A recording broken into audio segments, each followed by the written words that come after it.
ኦልሞስት አሁን ሐሳቡን ተንስሶ መንቀሳቀስ ከጀመረ 3 ዓመት ሊሆነው ነው። ሐሳቡ የተጠነሰሰው በኖቬምበር 2007 ኢሲኤ ላይ በኢንተርናሽናል ደረጃ በቲኤቲ ላይ ትልቅ ኮንፈረንስ ተካሄደ። እዛ ኮንፈረንስ ላይ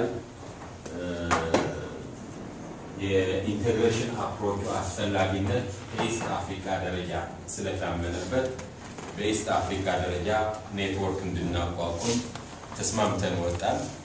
እዛው እንዳለን የኢትዮጵያ 1780 የምንሆነው የተሰባሰብነው እንግዲያውስ በኢስት አፍሪካ ላለው ተነሳሽነት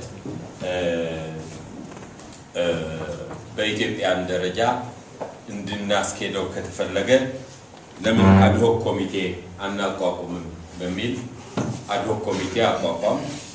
7 ድርጅቶች በራሳቸው ተነሳሽነት የአድሆክ ኮሚቴው አባላት ሆኑ። የዛን ጊዜ